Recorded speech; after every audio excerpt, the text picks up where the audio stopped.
Fascist Awami লীগের সকল কার্যক্রম নিষিদ্ধ করে গেজেট প্রকাশ এবং নির্বাচন কমিশন থেকে দলটির নিবন্ধন স্থগিত করার মাধ্যমে ইন্টারিম সরকার একটি প্রাথমিক পদক্ষেপ নিয়েছে। এটিকে আমরা ইতিবাচকভাবে দেখছি। তবে স্পষ্ট করে বলতে চাই, ছাত্র জনতার মূল দাবি ছিল আওয়ামী লীগকে দল হিসেবে চূড়ান্তভাবে নিষিদ্ধ করা এবং নিবন্ধন সম্পূর্ণরূপে বাতিল করা। সাময়িক স্থগিতাদেশ সেই দাবির পূর্ণ প্রতিফলন নয়।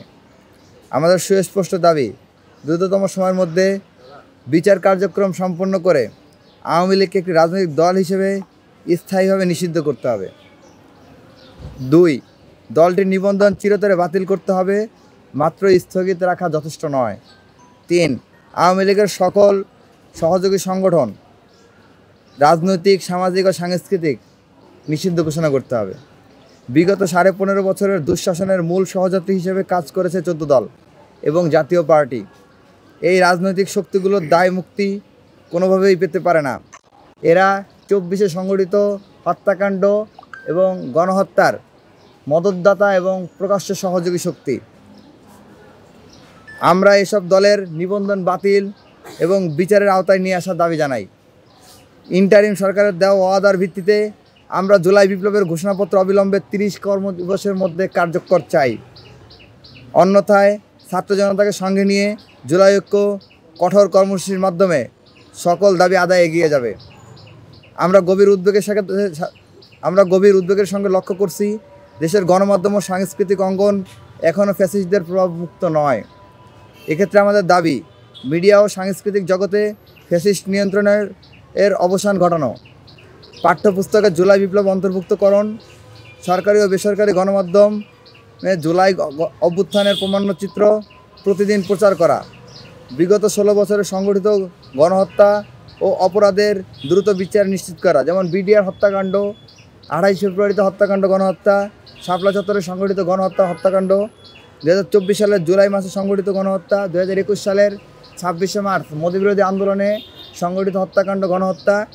একই সাথে আপনার শেয়ার বাজার লুটপাট করে লাখ লাখ মানুষকে পথে বসানো, 11 লক্ষ কোটি টাকার অধিক টাকা পাচার করা, শেয়ার বাজার দুর্নীতি, হলমার্ক কেলেঙ্কারি, তারপরে পদ্মা সেতুতে দুর্নীতি, যত দুর্নীতি রয়েছে, যত অর্থ পাচার রয়েছে এবং যত গুম খুন আয়নাগর রয়েছে, প্রত্যেকটা বিষয়কে বিচারের মুখোমুখি করতে হবে।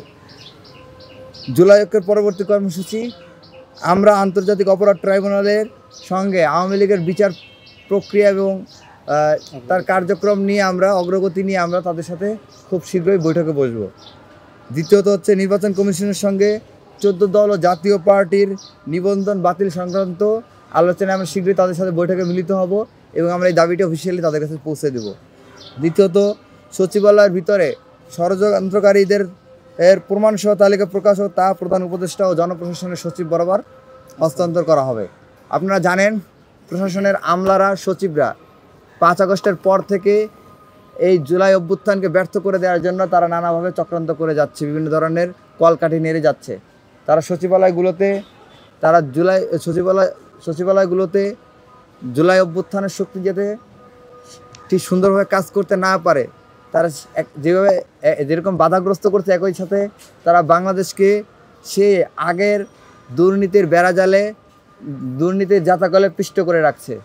তো আমরা দাবি জানাবো, দ্রুততম সময়ের মধ্যে এই সকল সচিব ও আমলাদেরকে বিচারের মুখোমুখি করে তাদেরকে আইনের আওতায় নিয়ে আসতে হবে এবং তাদের অপকর্মগুলোকে অ্যাড্রেস করে তাদের বিচারের মুখোমুখি করতে হবে। একই সাথে আমরা জুলাই ঐক্যের পক্ষ থেকে খুব শীঘ্রই এই জুলাই ঘোষণাপত্রের একটা প্রস্তাবনা জনগণের সাথে আলাপ আলোচনা করে, ছাত্র জনতার সাথে আলাপ আলোচনা করে একটা ঠিক করে নির্ধারণ করে আমরা শীঘ্রই প্রধান উপদেষ্টা বরাবর পৌঁছে দেব।